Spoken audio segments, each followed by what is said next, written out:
Hello दोस्तों, मैं Pankaj sir आप सभी का अपने YouTube channel e learning with Pankaj sir पर स्वागत करते हैं।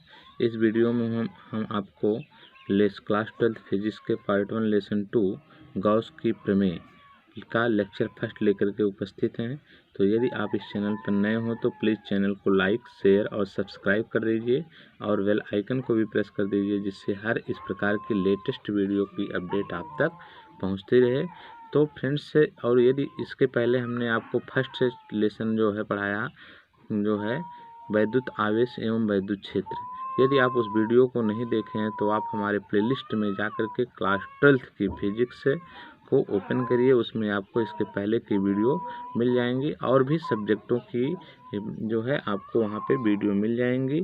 तो प्लीज़ चैनल को लाइक, शेयर और सब्सक्राइब कर दीजिए। आइए हम आपको बताते हैं लेसन 2 गॉस की प्रमेय का लेक्चर फर्स्ट में हम आपको सर्वप्रथम बताएंगे कि सॉलिड एंगल क्या होता है, घन कोण क्या होता है। तो देखिए आपके स्क्रीन पर दिख रहा है घन कोण। तो देखिए घन कोण जो होता है, यहाँ पे इसके लिए एक गोलीय पृष्ठ बनाएंगे जिसमें सूक्ष्म खंड अवयव डिवाइड किए गए हैं। क्षेत्रफल अवयव डी ए है और अंतरित कोण डी ओमेगा है और इसके बीच की डिस्टेंस आर है और इसका बिंदु जो है ओ से इसकी डिस्टेंस आर है। तो इसमें देखिए घन कोण क्या होता है, अब हम आपको बताएंगे कि घन कोण कहते किसे हैं। तो ये बात आप ध्यान देंगे कि किसी गोलीय पृष्ठ का, जो यह गोलीय पृष्ठ है, किसी गोलीय पृष्ठ के सूक्ष्म खंड द्वारा उसके केंद्र पर उसके जो केंद्र पर अंतरित कोण होता है, केंद्र पर अंतरित देखिए कोण यहाँ कौन सा है, यह केंद्र पर अंतरित मतलब बना हुआ निर्मित जो कोण है वही क्या कहलाता है, घन कोण कहलाता है। और इसको किससे प्रदर्शित करते हैं, ओमेगा से प्रदर्शित करते हैं।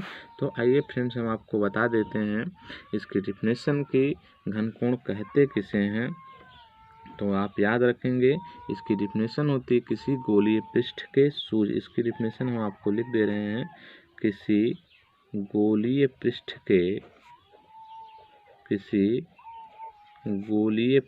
के सूक्ष्म खंड द्वारा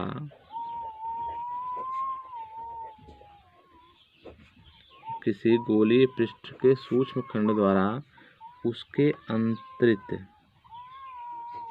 उसके केंद्र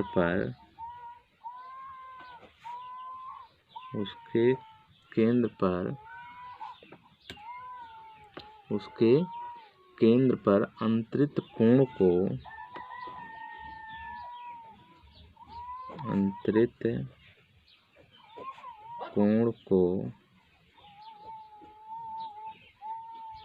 घन कोण कहते हैं। तो फ्रेंड्स आप याद रखेंगे घन कोण की डिफिनेशन कि किसी गोलीय पृष्ठ के सूक्ष्म खंड द्वारा उसके केंद्र पर अंतरित कोण को घन कोण कहते हैं। और इसे जो है किससे प्रदर्शित करते हैं, इसे ओमेगा से प्रदर्शित करते हैं। इसको क्या पढ़ते हैं, ओमेगा। इसको ओमेगा से प्रदर्शित करते हैं। तो आप ध्यान देंगे कि घन कोण का किससे प्रदर्शित करते हैं, ओमेगा से प्रदर्शित करते हैं। उसकी डिफिनेशन क्या होती है, किसी गोलीय पृष्ठ के सूक्ष्म खंड द्वारा उसके केंद्र पर अंतरित कोण को घन कोण कहते हैं। अब देखिए फिगर से हम मान लेते हैं कि यदि जो है गोलीय पृष्ठ की त्रिज्या जो है, ये जो है यदि गोलीय पृष्ठ की त्रिज्या है ये, तो त्रिज्या को मान लेते हैं आर है और उसका पृष्ठ क्षेत्रफल क्या है, यहाँ पे डी ए है वाले सूक्ष्म खंड द्वारा केंद्र पर अंतरित जो घन कोण होता है, आपके लिए उसका फार्मूला मैं बता रहा हूँ कि यदि गोलीय पृष्ठ की त्रिज्या देखिए आर है, गोलीय पृष्ठ की त्रिज्या आर हो तब उसके पृष्ठ के डीए क्षेत्रफल वाले सूक्ष्म खंड द्वारा केंद्र पर अंतरित घन कोण कितना होता है, केंद्र पर अंतरित घन कोण जो होता है, केंद्र पर अंतरित घन कोण D omega is equal to D A by are square होता है। इस फार्मूले को आप याद रखेंगे, D omega is equal to D A by are square होता है। और घन कोण का जो मात्रक होता है, देखिए कोण का मात्रक तो रेडियन होता है, ये बात आप जानते होंगे, लेकिन यहाँ घन कोण है। तो फ्रेंड्स घन कोण का जो मात्रक होता है वह क्या होता है, स्टेरेडियन। घन कोण का मात्रक आपसे बोर्ड के एग्जाम में पूछा जाता है क्लास 12th में, वो विकल्पी प्रश्न की घन कोण का मात्रक है तो स्टेरेडियन है, इसको यस आर से प्रदर्शित करते हैं। और अब हम इसमें यदि उपर्युक्त जो समीकरण आपका है इसको हम बना लेते हैं, इक्वेशन फर्स्ट बना लेते हैं। और यदि जो है आपका हो जाए कि D A is equal to R square, मतलब जो क्षेत्रफल D A is equal to R square हो, अगर डी ए बराबर आर स्क्वायर होगा तो आर स्क्वायर ऊपर हो गया, आर स्क्वायर बटे आर स्क्वायर बराबर कितना आ जाएगा, देखिए आर स्क्वायर। इस वैल्यू को यहाँ पे जब पुट करेंगे तो आपका हो जाएगा डी ए की जगह पे आर स्क्वायर लिखेंगे, आर स्क्वायर बटे आर स्क्वायर कैंसिल होकर आपका एक आ गया। यदि D A is equal to R square हो तो D omega is equal to कितना होगा, 1 होगा। अब वह मतलब जो अंतरित कोण है वह जब उस पर D omega is equal to 1 आ रहा हो, अथवा इसको हम ऐसे भी लिख सकते हैं R omega is equal to 1, और घनकोण का जो मात्रक क्या होता है, स्टेरेडियन। तो घनकोण का मात्रक क्या होगा आपका, स्टेरेडियन हो गया, या एस आर लिख सकते हैं। तो इस बेस पर स्टेरेडियन की डेफिनेशन क्या होती है कि 1 स्टेरेडियन वह घनकोण है जो गोलीय पृष्ठ के वृत्त की त्रिज्या के वर्ग के बराबर क्षेत्रफल वाले खंड द्वारा गोले के केंद्र पर अंतरित किया जाता है। तो इस बात को आप याद रखेंगे कि एक स्टेरेडियन क्या होता है, देखिए स्टेरेडियन जो है उसके क्षेत्रफल के वर्ग के बराबर है, देखिए यहाँ पे। तो वही है, ये एक स्टेरेडियन की डेफिनेशन होती है कि एक स्टेरेडियन वह घन कोण है जो गोलीय पृष्ठ के वृत्त की त्रिज्या गोलीय पृष्ठ के वृत्त की त्रिज्या के वर्ग के बराबर क्षेत्रफल वाले खंड द्वारा गोले के केंद्र पर अंतरित किया जाता है। तो इस बात को आप जानते हैं। अब हम आपको देखिए यहाँ पे हम मैथमेटिकली एनालिसिस आपको कर रहे हैं। तो गोले के संपूर्ण पृष्ठ का क्षेत्रफल आप जानते हैं कि 4 पाई आर स्क्वायर होता है। गोले के संपूर्ण पृष्ठ का क्षेत्रफल, संपूर्ण पृष्ठ का गोले के संपूर्ण पृष्ठ का क्षेत्रफल ए बराबर कितना होता है, 4 पाई आर स्क्वायर होता है। तो आपका अतः गोले के केंद्र पर अंतरित घनकोण कितना हो जाएगा, गोले के संपूर्ण पृष्ठ द्वारा, अतः गोले के संपूर्ण पृष्ठ द्वारा केंद्र पर अंतरित घनकोण, केंद्र पर अंतरित घनकोण का, तो देखिए घनकोण उसका फार्मूला आप क्या जान रहे हैं, ओमेगा। देखिए यहाँ से क्या होगा, अगर डी ओमेगा बराबर करेंगे तो डी ए होगा, अगर ओमेगा बराबर करेंगे तो omega is equal to a by are square. अब आर स्क्वायर इसकी वैल्यू रख देंगे, क्षेत्रफल कितना है 4 pi r square by are square, r square से आर स्क्वायर कैंसिल हो जाएगा। तो जो अंतरित घनकोण आया वो कितना आ गया, omega is equal to 4 pi. Omega is equal to 4 pi जो आता है वो क्या आता है, तो आपका ओमेगा इक्वल टू कितना हो गया, 4 पाई एस आर। एस आर का मतलब हो गया स्टेरेडियन हो गया। तो ये आपका जो होता है, यह आपका omega equal to 4 pi steradian. आप याद रखेंगे फार्मूले को। आपको जब गॉस की प्रमेय का डेरिवेशन किया जाता है तो वहाँ पे इसका यूज किया जाता है ओमेगा इक्वल टू 4 पाई का। तो अब हम इसके आगे आपको बताते हैं कि तो आपका ओमेगा इक्वल टू आ गया 4 पाई स्टेरेडियन। अब हम इसके आगे की टॉपिक आपको बताते हैं इसी में, कि मान लेते हैं इसके लिए देखिए एक यहाँ पे जो है हम इसके लिए एक फिगर बनाएंगे और फिगर में जो है थोड़ा सा चर्चा करेंगे इसके और भी पॉइंटों का। तो इसके और भी पॉइंट जो है आपके यहाँ से क्या हो जाएंगे कि, तो देखिए इसके लिए एक फिगर हम बनाएंगे और इस फिगर में जो है आपका जो है, इस फिगर में मान लेते हैं कि माना एक सूक्ष्म क्षेत्रफल अवयव डी ए। तो माना एक सूक्ष्म क्षेत्रफल अवयव इसका जो है डी ए है, एक बिंदु ओ से आर दूरी पर ओ से, देखिए उस इसके पहले वाले जो फिगर में भी था तो उसके पहले वाले भी फिगर में बातें वही हैं कि वही बात को हमने एक जो उसके अंतरिक्त कोण बने हैं उसको अंदर भी दिखा दिया है। तो इसमें देखिए यही है क्षेत्रफल और जो डी ए है के केंद्र ओ से आर दूरी पर स्थित बिंदु ओ का क्षेत्रफल और जो डी ए से मिलाने वाली रेखा के अनुदिश एक एकांक सदिश एन होगा तथा क्षेत्रफल अवयव पर बाहर की ओर डाले गए अवलंब के अनुदिश क्षेत्रफल डी वेक्टर एक के बीच जो है कोण देखिए कौन सा बन रहा, कोण थीटा यहाँ भी बन रहा। अगर उस फिगर में देखेंगे तो उस फिगर में भी आपका कोण थीटा बनता है। तो यदि बिंदु ओ को केंद्र मान लिया जाता है तो आर त्रिज्या का गोला जब खींचा जाता है तो उसमें क्या होता है, प्रक्षेप डी ए कॉस थीटा होता है।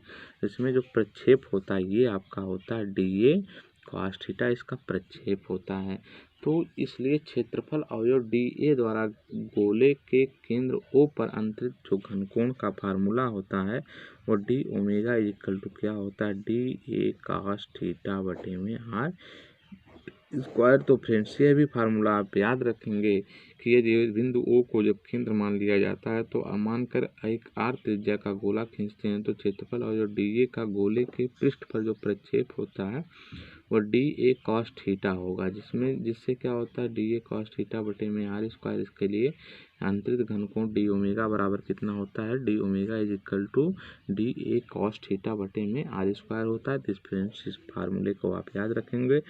ये जो आपका ओमेगा इज इक्वल टू 4 पाई आया ये आपका इम्पोर्टेंट फार्मूला, और डी जब उस पर प्रक्षेप डी ए कॉस थीटा हो जाता है तो आपका D omega is equal to D A cos theta हो जाता है। अब हम आपको इसके नेक्स्ट टॉपिक वैद्युत फ्लक्स के बारे में बताएंगे।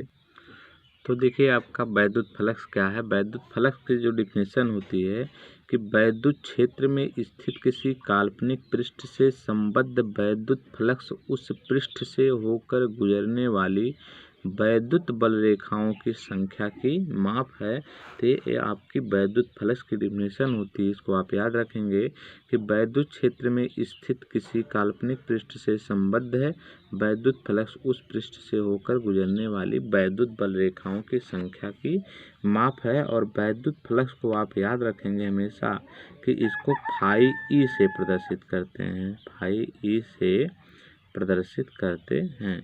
तो फ्रेंड्स आप याद रखेंगे कि वैद्युत फ्लक्स को किससे प्रदर्शित करते हैं, फाई ई से प्रदर्शित करते हैं। अब इसके लिए देखिए ये हम एक फिगर बनाएंगे।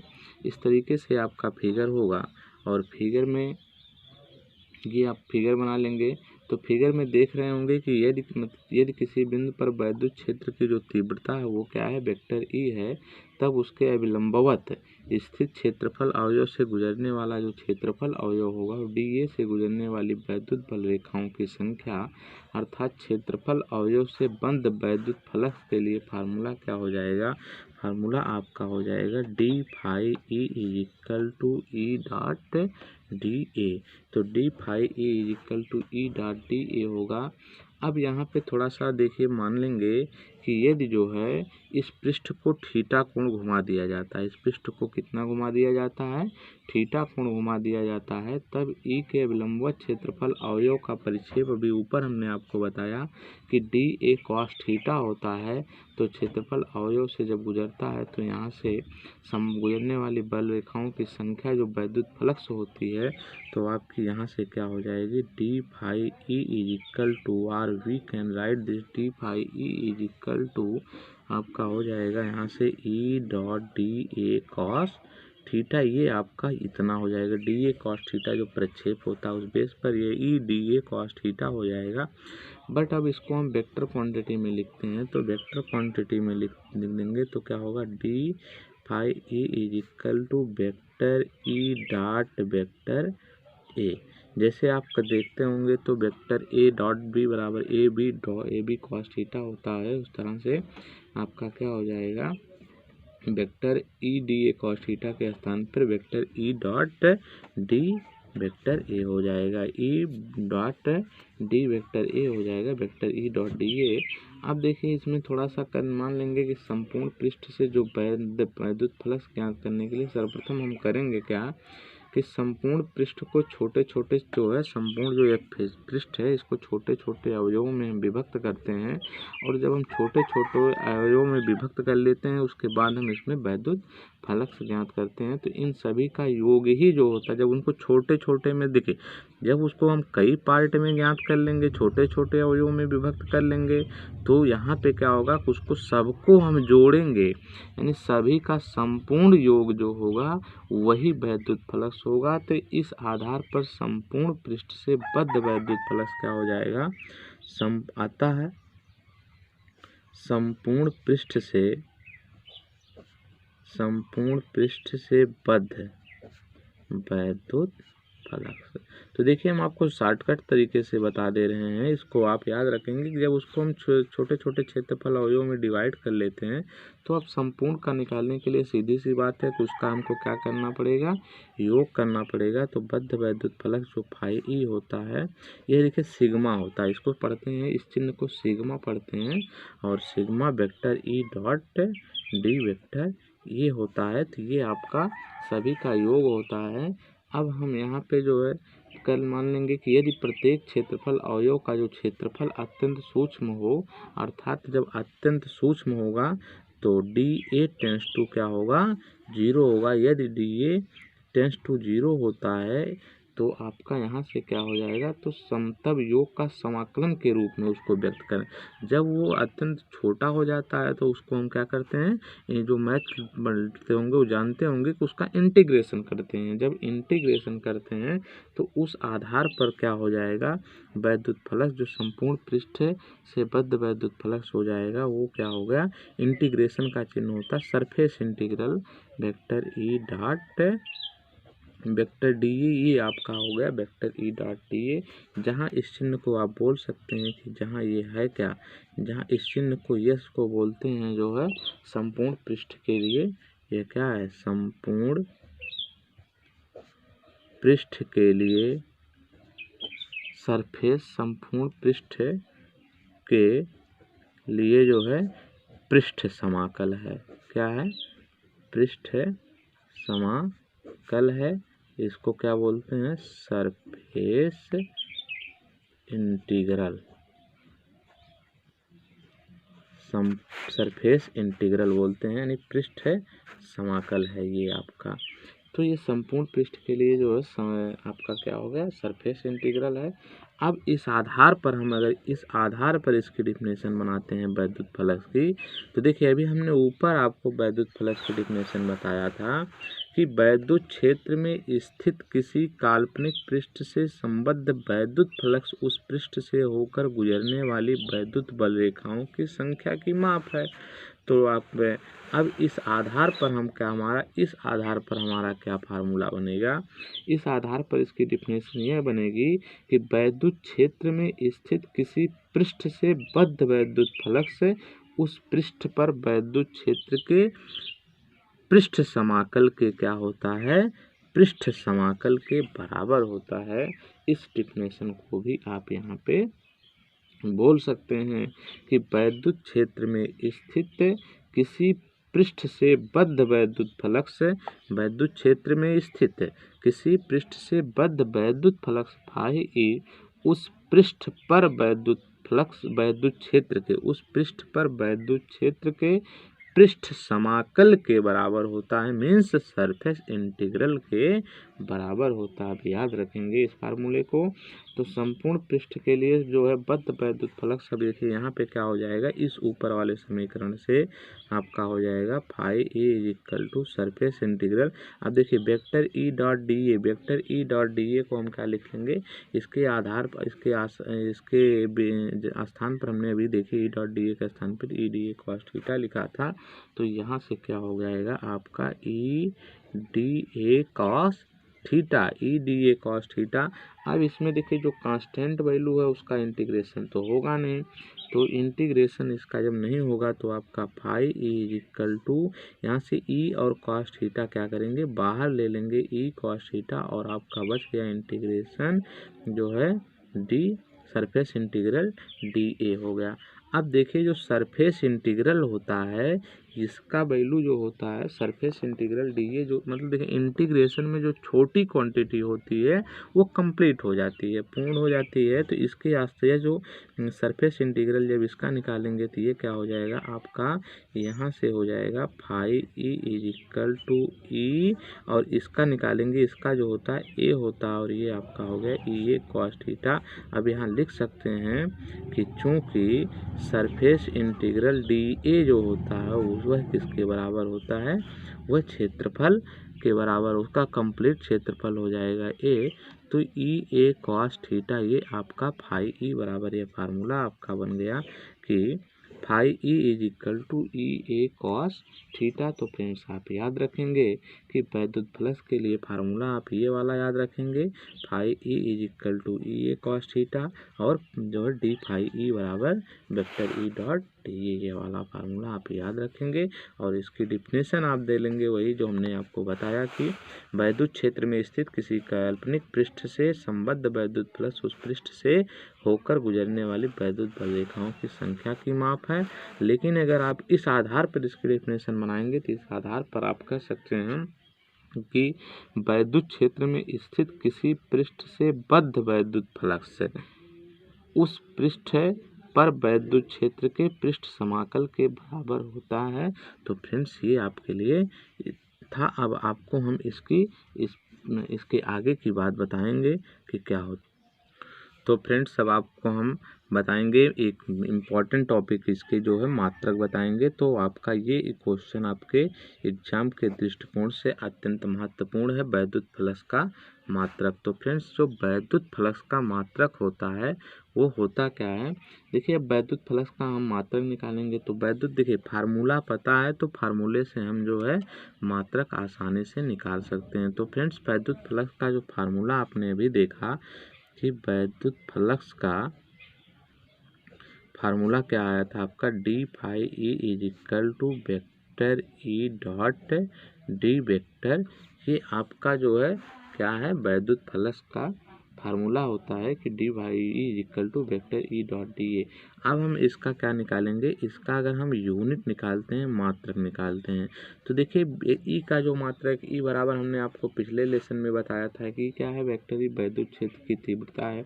ई बराबर फार्मूला होता है एफ बटा क्यू, एफ मतलब बल, बल का मात्रक न्यूटन, नीचे क्यू है आवेश, आवेश का मात्रक कूलाम। तो फ्रेंड्स इसका मात्रक क्या हो जाएगा, वैद्युत क्षेत्र की तीव्रता का मात्रक न्यूटन प्रति कूलाम। ई बराबर एफ बटा क्यू होता है, तो एफ माने बल, बल का मात्रक न्यूटन, क्यू माने आवेश, आवेश का मात्रक कूलाम। और यह क्षेत्रफल है, क्षेत्रफल बराबर होता है लंबाई गुणे चौड़ाई, मीन्स मीटर गुणे मीटर बराबर क्या हो गया आपका मीटर, मीटर स्क्वायर हो गया।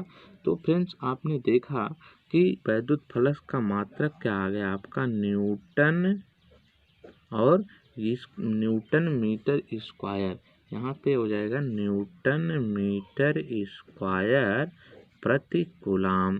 तो आप याद रखेंगे कि वैद्युत क्षेत्र की तीव्रता का मात्रक क्या होता है, न्यूटन मीटर स्क्वायर प्रति कूलाम होता है। तो ये आपका इस बेस पर, और ये तो था कि वैद्युत क्षेत्र की तीव्रता का आपको न्यूटन प्रति कूलाम इसका जब यूनिट होता है तो होता है। और हमने आपको बहुविकल्पी प्रश्न में अपने पिछले वीडियो में आपको बताया था कि वैद्युत क्षेत्र की तीव्रता का एक अन्य मात्रक भी होता है, वैद्युत क्षेत्र की तीव्रता का एक अन्य मात्रक, वैद्युत क्षेत्र की तीव्रता का एक अन्य मात्रक क्या होता है, इसका हमने आपको पिछले वीडियो में बताया था, आपको डिटेल में बताया था कि इसका एक अन्य मात्रक क्या होता है, वोल्ट प्रति मीटर होता है। तो इस आधार पर वैद्युत फ्लक्स का अगर हम मात्रक निकालते हैं तो देखिए क्या होगा, वेक्टर ई का मात्रक, देखिए ई आपका है, ई आपका जो है वैद्युत क्षेत्र की तीव्रता, इस आधार पर आपका क्या हो जाएगा, अगर न्यूटन प्रति कूलाम पे निकालते हैं तो ये आता है, अगर हम वोल्ट प्रति मीटर पे निकालते हैं तो आपका वोल्ट प्रति मीटर, और इंटू क्षेत्रफल का तो जान ही रहे हैं meter meter meter square. 1 meter से आपका 1 मीटर यहाँ से कैंसिल हो गया, तो इसका वैद्युत क्षेत्र वैद्युत फ्लक्स का एक अन्य मात्रक क्या आ गया, वोल्ट इंटू मीटर। तो ये वाला भी आप याद रखेंगे। दोनों में से आपका दोनों सही है, आपके बहुविकल्पिक क्वेश्चन यहाँ से बनते हैं, तो दोनों में से जो भी आपका ऑप्शन में होगा आप वही टिक कर देंगे, तो आपका ये वैद्युत फ्लक्स का मात्रक हो जाएगा। अब हम आपको वैद्युत फ्लक्स की डायमेंशन निकालना बताएंगे कि इसकी बीमा कितनी होती है। तो फ्रेंड्स, बीमा हम आपको पहले ही चैप्टर से बीमा निकालना बता रहे हैं, और यदि आपको बीमा नहीं निकालनी आती है तो आप कमेंट बॉक्स में कमेंट करिएगा। हम स्पेशली आपके लिए बीमा निकालने का जो है तरीका बता देंगे, जिससे आप किसी भी फार्मूले को देखेंगे तो आप तुरंत जो है बीमा निकाल सकते हैं। अगर आपको फार्मूला पता है तो आप हमारे व्हाट्सएप नंबर हमारा है जो है 7800010251 पे आप व्हाट्सएप करके या फिर मैसेंजर पे या फिर आप फेसबुक पर या हमारे टेलीग्राम को आप ज्वाइन कर सकते हैं। आपको टेलीग्राम पर भी हमारी लिंक मिल जाएगी, और या फिर आप यूट्यूब पर हमारे कमेंट बॉक्स में कमेंट करके बता सकते हैं कि आपको बीमा निकालने आती है कि नहीं आती है, या कहीं प्रॉब्लम होती है। तो आपके हर प्रॉब्लम का समाधान इस channel e learning with Pankaj sir के चैनल पर आपका किया जाएगा।